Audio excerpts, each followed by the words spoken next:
रामपुर गांव में रात होते ही एक चुड़ैल गांव में आती है और वो एक घर में घुसती है। घर में घुस के वो एक बच्चे पे मंत्र छिड़कती है और फिर बच्चे को उठा के वहां से लेके चले जाती है। ऐसे ही रोज गांव से बच्चे गायब हो रहे थे। गांव वालों को समझ नहीं आ रहा था कि रात में ऐसा क्या हो जाता है कि बच्चे गायब हो रहे हैं। गांव के सारे लोग इससे बहुत परेशान थे। अगली बार चुड़ैल अपनी गुफा से कोई मंत्र पढ़ती है। मंत्र का जादू किशन के बेटे बल्लू पे होता है। बल्लू रात के करीब 12 बजते ही अपने बेड पर से उठता है और दरवाजे के पास जाता है। बल्लू अंधेरी रात में अकेला ही बाहर निकल जाता है और जंगल की तरफ चलने लगता है। तभी किशन की नींद खुल जाती है। वो अपने बेटे बल्लू को अपने आसपास ना देखकर घबरा जाता है और इधर उधर देखने लगता है।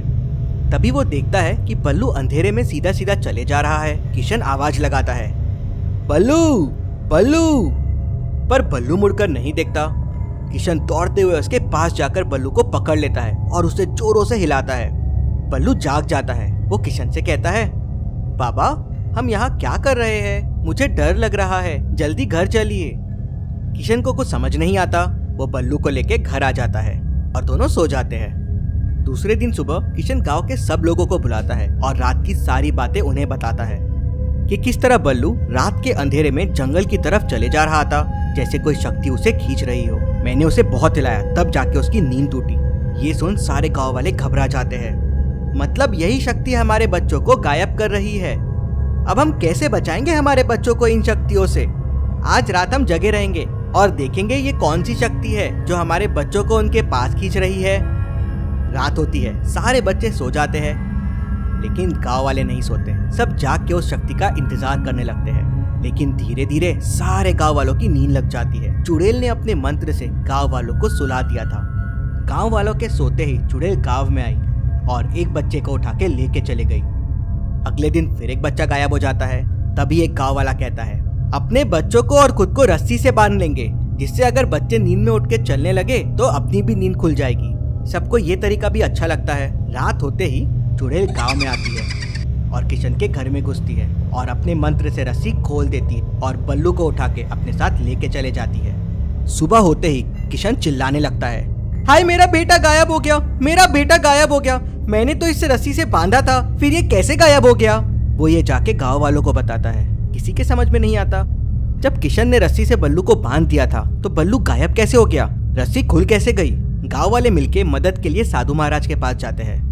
किशन साधु महाराज को बताता है कि किस तरह रात होते ही बच्चे गायब हो रहे हैं। उन्होंने रस्सी से बांधा, फिर भी गायब हो रहे हैं। मुझे लगता है वो लौट कर आ गई है। अपना बदला लेने के लिए वो वापस आ गई है। महाराज आप किसकी बात कर रहे हैं? कौन लौट कर आ गई है? तब साधु महाराज गांव वालों को बताते हैं कि कई साल पहले गांव के पास वाले जंगल के पीछे एक बहुत बड़ा मकान था। उसमें एक चोर और उसका परिवार रहता था। वो रात में गाँव में चोरियां करता था। गाँव वालों को ये बात पता चल गई थी।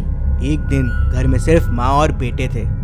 तब गांव के कुछ बुरे लोगों ने उसके घर को आग लगा दी, जिससे माँ और बेटे दोनों जलकर मर गए। औरत मरकर चुड़ैल बन गई और गांव वालों से अपने बेटे की मौत का बदला ले रही है। वो चाहती है कि तुम लोग भी उसकी तरह अपने बेटे के लिए तरसो, इसलिए वो तुम्हारे बच्चों को गायब कर रही है। साधु महाराज गाँव वालों से सारी रस्सियां मंगवाते हैं, जिससे वो बच्चों को बांधा करते थे। फिर उन रस्सियों पे एक मंत्र छिड़कते हैं और कहते हैं, अब ये रस्सी से बच्चों को बांधना। ये रस्सी चुड़ैल के जादू से नहीं खुलेगी।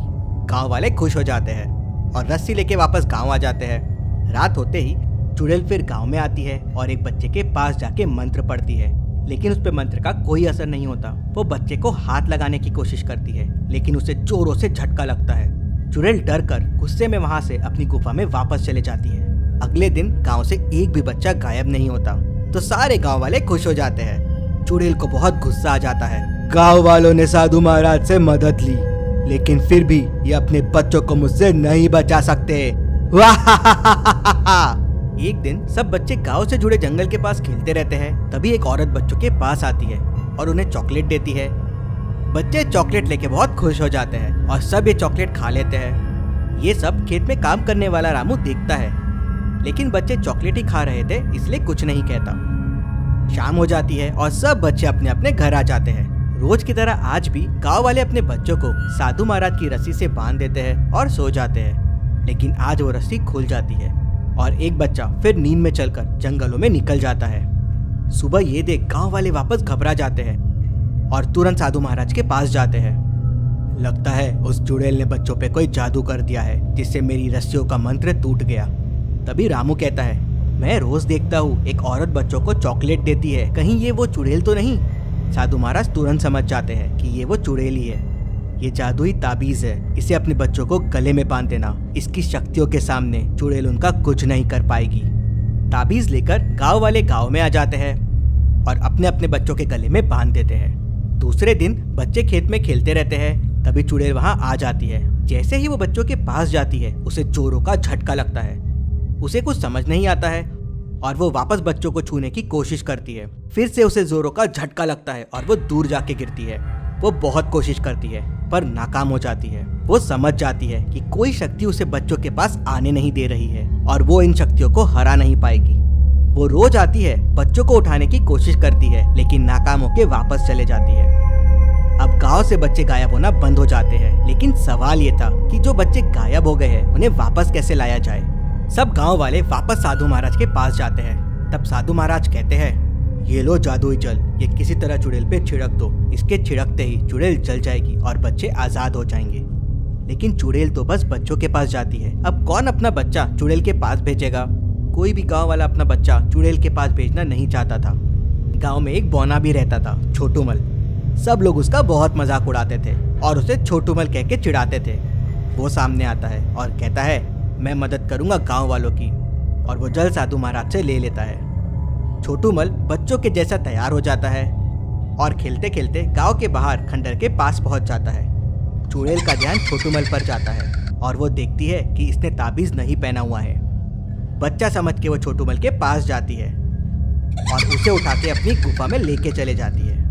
छोटूमल देखता है कि चुड़ैल ने सारे बच्चों को एक पिंजरे में कैद करके रखा है। चुड़ैल उसे भी बाकी बच्चों की तरह वहाँ कैद कर देती है। छोटूमल को देख सारे बच्चे खुश हो जाते हैं। साधु महाराज ने उसे कहा था कि जल की वजह से चुड़ैल जल जाएगी, तो उसे डर था कहीं बच्चों को हानि ना पहुँचे, तो वो चुड़ैल के सोने का इंतजार करने लगा। चुड़ैल के सोते ही छोटूमल ने एक लकड़ी के सहारे चाबी अपने तरफ खींच ली और ताला खोल दिया और सारे बच्चों की रस्सियां भी खोल दी और उन्हें धीरे धीरे पिंजरे से बाहर निकाला और गुफा के बाहर लेके जाने लगा। सारे बच्चे गुफा के बाहर निकल जाते हैं, लेकिन तभी चुड़ैल की आंख खुल जाती है और वो छोटूमल के पास आती है और उसे पकड़ लेती है। छोटूमल जल निकालता है और चुड़ैल पे फेंक देता है। उसके जल फेंकते ही वहाँ आग लग जाती है और चुड़ैल उस आग में जल जाती है, लेकिन साथ में छोटूमल भी जल जाता है और बहुत गंभीर हो जाता है। उसी समय वहाँ गाँव वाले भी पहुँच जाते हैं और सब छोटूमल के लिए रोने लगते हैं। तभी वहाँ साधु महाराज भी आ जाते हैं और अपने जादू से छोटूमल को वापस ठीक कर देते हैं। ये देख गांव वाले बड़े खुश हो जाते हैं और छोटूमल गांव में अपनी बहादुरी के लिए फेमस हो जाता है। रोहन, तुम आज भी फी लेके नहीं आए?